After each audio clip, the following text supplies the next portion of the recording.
Meso here, and today we're going to be making a old-fashioned Southern peach cobbler. It's really easy and really good. So let's go. So what we're going to be using are these deep dish pie crust, which I got these from Walmart. You want it deep dish because you want your pie to be thick. If you don't want to use this, you can use these pie crusts, and they are already, all you do is just roll them out and you put them over your own dish and trim them off or fold them up however you want to do it, but you can use these. Either one, it doesn't make a difference. Either pie crust is just as good. What we're going to use is we have some peaches here, and these are actually some frozen peaches that I actually put up this summer in my freezer. So we're going to use frozen peaches. I don't know how much this is, but we're going to use frozen peaches, and we're going to start off by baking. They call this baking blind. You just use some beans. You put it inside your pie crust and sit it in the oven, and that keeps your crust from swelling up in the middle, and it'll make it stay nice and flat. Everybody doesn't bake blind. You don't really have to, but I don't like my bottom crust to be doughy. I like it to be crispy. So I bake blind. I have some flour here that I'm going to use to thicken my peaches. I have some vanilla flavoring, some lemon flavoring, and this is some sugar for sprinkling on the crust. So let's get started by getting our peaches on. And I'm going to try to just break them up and put them in a boiler. They have water, they're frozen, so they'll make some water. And you might want to put just a little bit of water in them too, but I'm going to start out by just heating them frozen and let the water from the ice melt. And I think that's going to be enough water.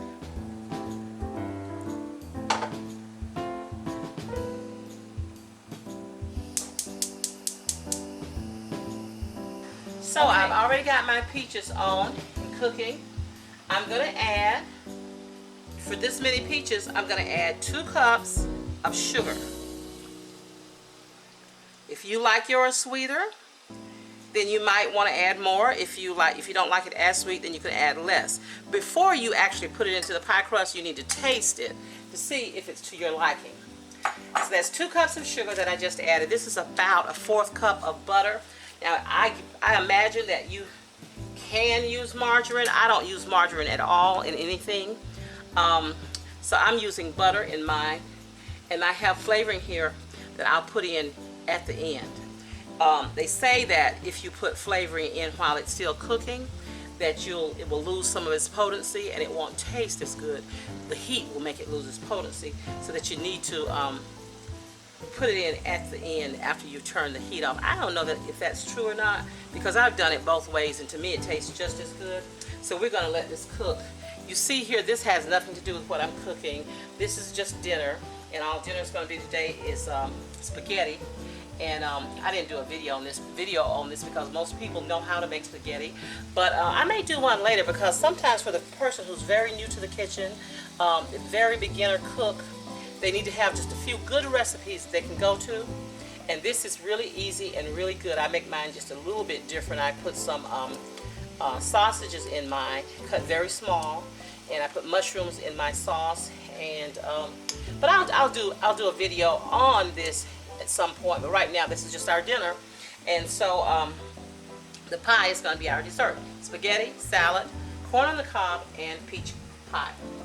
At this point, we're going to go on and prep our pie crust. So this looks pretty good. Looks okay. I'm going to use this for my bottom, and just simply because this has a few cracks in it, it's a little bit bent here, and I can use that for the top because it's not going to remain whole anyway. But no problem if I had to use this, and I don't know if you can see these cracks. I would just get a little water or egg white, beaten egg, the white or the whole egg, but it's got to be beaten. And just press this together, run along these cracks and just press it together. I'd use some water and place that back. But anyway, we're going to use this pie crust. What we're going to do, I mentioned earlier, we're going to bake it blind. And that means bake it without the filling being in it. But what you do use is you want to place something heavy in it. So I'm going to use wax paper. This is just a piece of wax paper. And you can use foil if you'd like, but this wax paper will be fine.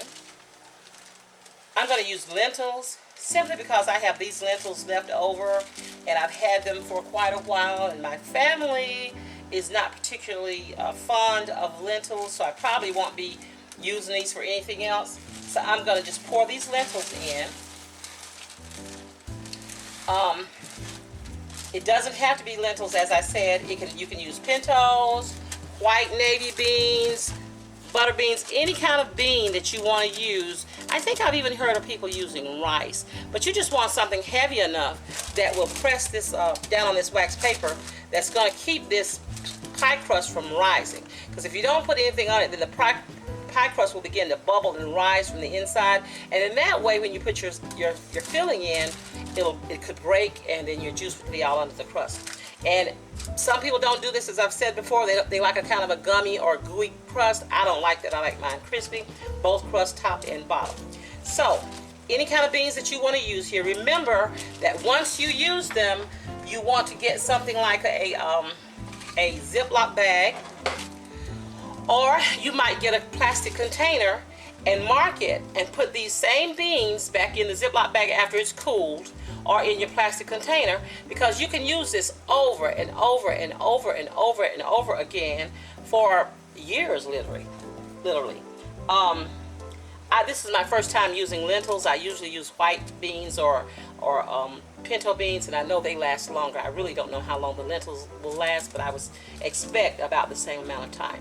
So once you got these in, when it comes out, you want to pour these up into something else, as I said. You want to mark them and put them away so you don't accidentally try to cook them again, but you use them over and over for your pie crust. So we're going to get this in the oven at 350, and we're going to leave it in for about 12 minutes just to crisp up the dough. So, and now I just wanted to show you this. My peaches are just coming up to almost boil, and I'd say a high simmer, and you can see I didn't add any water at all, and this is how much liquid came from just them being frozen. So you got all this liquid. I won't need any water.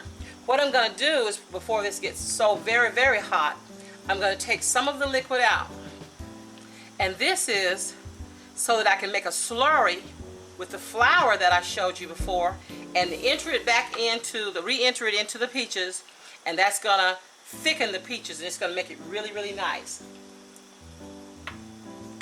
So here I'm going to just put some flour, and this is not measured. I would say, and I'm really coming closer to measuring today than I ever do, because I really don't measure a lot. But I would say this is just a little bit more than a tablespoon. And I use a wire whisk. Now some people use spoons or forks or whatever when they're dealing with flour and liquid. I can never get mine just smooth enough, because it seems that there's always going to be a lump in there somewhere, and I really, really don't like that. So I use a wire whisk, and it gets it smooth, and it takes out all of the lumps that the flour might potentially make. Also, if you get your liquid out before it gets so hot, then that will help you to make it smooth also, because the hot liquid, if it's really, really hot, that hot liquid will actually begin to cook the flour. And so that's going to make it lump too. Then it'll be almost impossible to get all the lumps out. Now, if you're like me and you really, really hate lumps, and it's just totally unacceptable, and you can't get them all out because your liquid is too hot, you can't get them all out with the whisk, well, then all is not lost. You can just use a little basket strainer. It's got a little mesh at the bottom of it, and you can actually pour it through that, and that basket strainer will catch all of the lumps. So I'm going to be able to take all these out though with my wire whisk. So see you in a minute. Okay, so what we've done is I've just taken the pie crust out of the oven. You can see that it's brown. Actually, I left it in just a little longer than I wanted to, so it doesn't have to get this brown. You don't have to have it this brown. it can actually stay this color. This is still a light color, but it's done. So here are my lentils. Just take them up in your paper and put them to the side until you get your container that you're going to put them in. So here you have your pie crust here. And as I said, maybe you don't want to let it get as brown as this.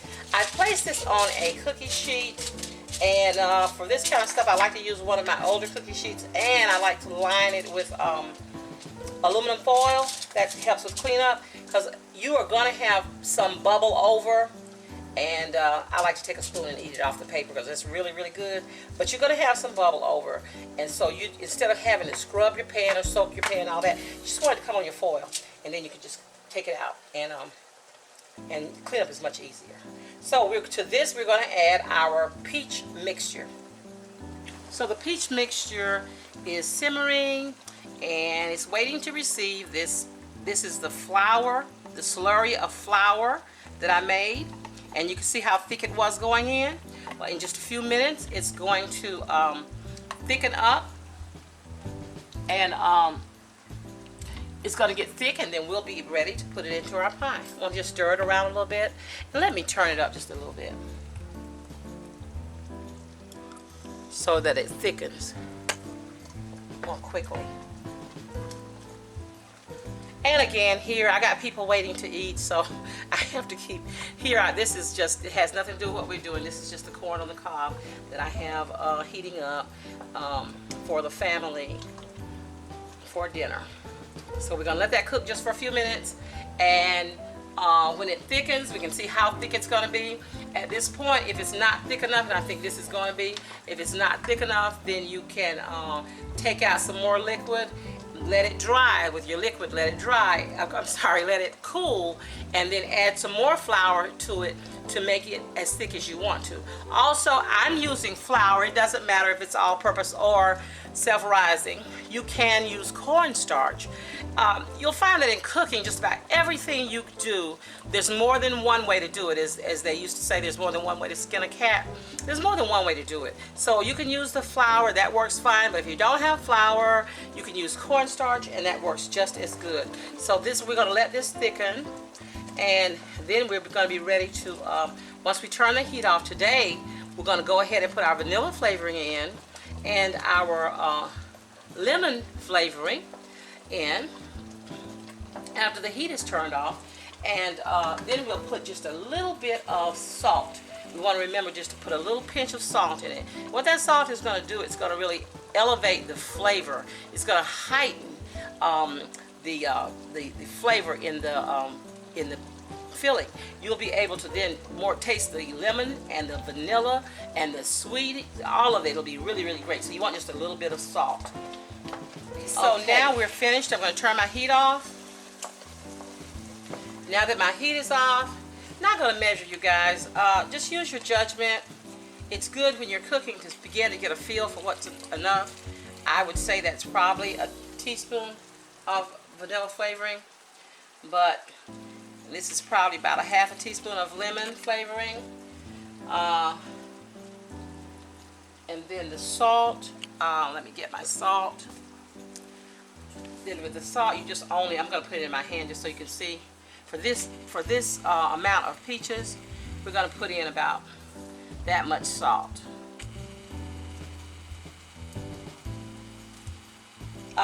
So then we're going to stir. And I have some allspice here, some ground allspice. I'm going to just, I don't know, just sprinkle some in. I have some cinnamon, which I don't really, cinnamon is not one of my favorite spices, but I'll put a little cinnamon. Not as much as I did the allspice. I'll put a little cinnamon in that. And just stir. Now keep in mind that when you're making this peach cobbler, apple pie, peach pie, apple pie, candy yams, no matter what you're making, if you put the spices, the cinnamon, the nutmeg, or the allspice in it, it's going to turn it dark. You see how dark that got? It's going to make it get darker. And so depending on how you want it to look, in a pie it's not that important, but I don't like to do a lot of spices in my candy yams because I like to keep the vibrant color, the orange color of my candy yams, and not have them turn black. To me when they're black it really is unappetizing. So you see the color there, you see the thickness, and this is about right. You could actually make it, see how that drips from there? Can you see that? Do it again.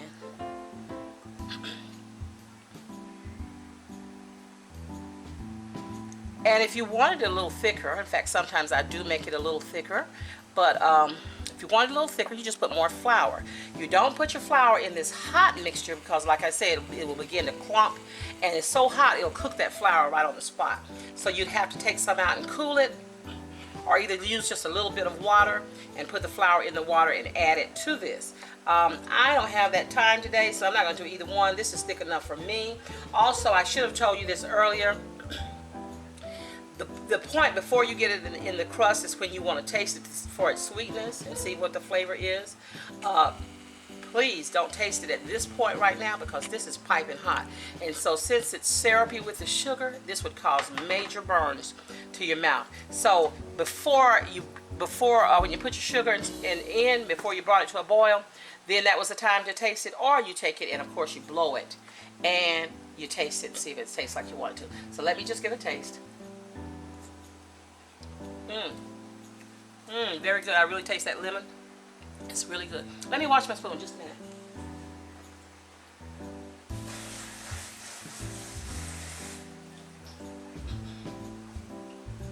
Okay. So I'm going to just slide this pan here, and I'm going to use my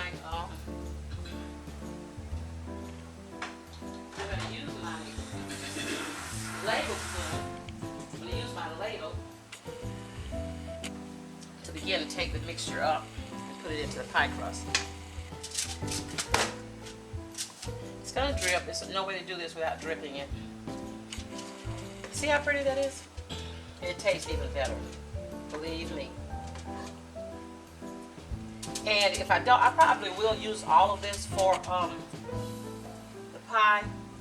But if you don't use all of it, if you happen to make more and it's too much for your pie, then now this is going to bubble over. This is going to bubble over. That's why we're using this paper. That's okay though. If it's too much for your pie, you don't use all of it, then you can always take this and put it over ice cream for the kids. So many other things that you can do with it. You can put it over pancakes, over waffles. It's really delicious. And I think I'm going to put one more here. And that's all I'm going to put in that. This is definitely going to bubble over, no problem. I actually like to eat it off the foil. That's for me. That's sort of the chef's treat. And but if you don't want that, then you put less in it. But actually, you do want it. You want it to be nice and thick. So I brought my container so that I can put my lentils that I use for cooking line. I can store them. I'll get the lid and I'll store them in a container and I'll use them next time for pie. So now we're going to put our top crust on. So we're going to take this other pie crust. When you buy the pie crust, this kind of pie crust, well, even the other one that I showed you, you get 2 pie crusts in the package. So you're going to get 2 pie crusts. So this is your bottom and this is going to be your top. Now I want to stress again, when you do yours, don't I walked away from the oven and I got busy doing something else. Don't leave your crust in this long. It's going to be good, but you don't really have to have it that hard.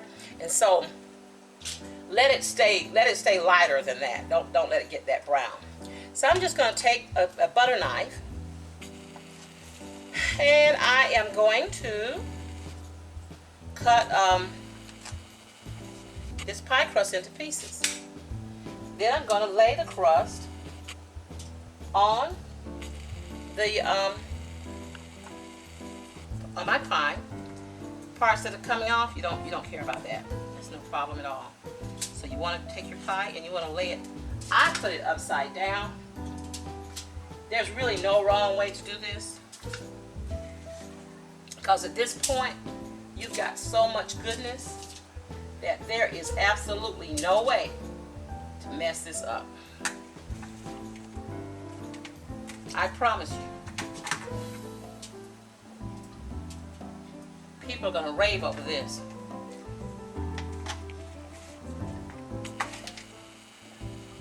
So you'll see how it's falling. It's going to do that with you too. Don't worry about it. Come back and take the pieces. If you like a lot of crust, and I do, my family, we like a lot of crust. So just take those pieces and just bring them back and put them wherever you see any gap. Even if you don't see a gap, just put it there. The crust is the best part. And so you can't, to me, you can't have too much crust. You can never have too much, because there are always people that want more crust. And I hate the pies where you have a little crust and just a lot of peaches or apples or whatever it is floating in the inside and not enough crust. So also, these, let me just say this, I use these, I save these. I take these, I wash them, and I save them, and they're very good for just heating up something in the oven, a sandwich or some chicken or just whatever you've cooked. This is great for leftovers. It's great for heating up whatever you're going to heat in the oven. So we're going to take this egg here, whole egg, and we're going to put just a little bit of water. When I say a little bit, about like that. So I guess that's about maybe a teaspoon of water. And then we're going to take the wire whisk, and we're going to just really beat this egg. Now you could use egg white, but I don't have it. If you have something else to do with your yellow, then do use the egg white so that you don't waste it. But I don't have anything else to do with my yellow, so I'm going to use the entire egg, and it'll work just fine. So I'm going to brush the top of this pie.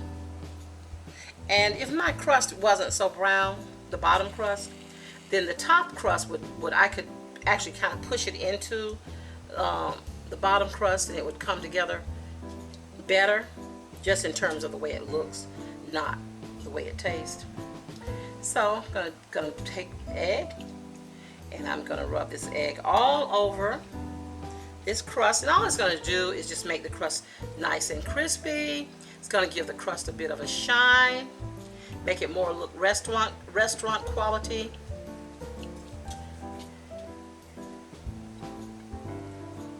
Okay. And, you can just, you don't have to be, there's no particular way to do that. You don't have to be careful about it at all. Now I'm going to take sugar, and I'm just going to sprinkle the sugar on top of the crust.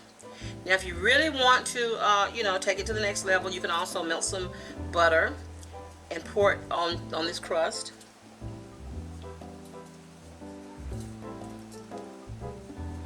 And but I'm not going to do that today. That's enough sugar. What I will do is I'll take my butter, and I'll just put a few dollops of butter on here. Not really needed, but hey, why not?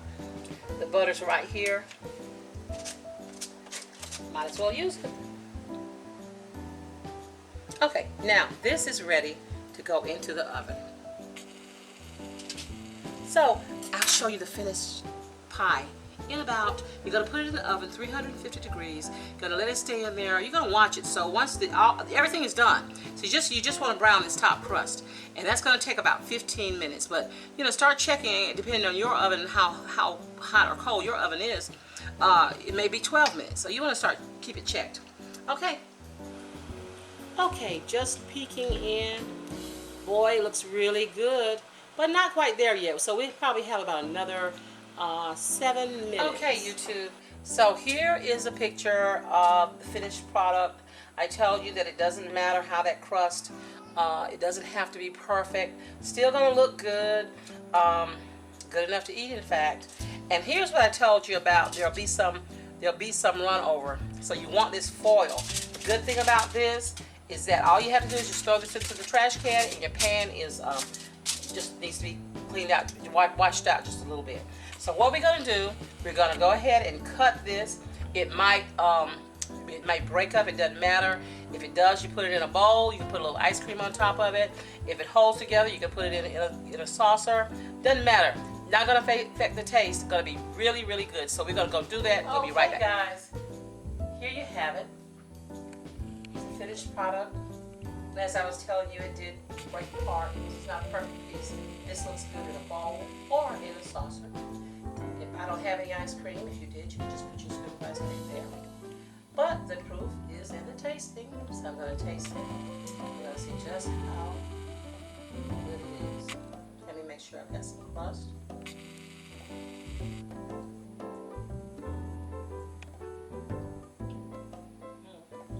Really good.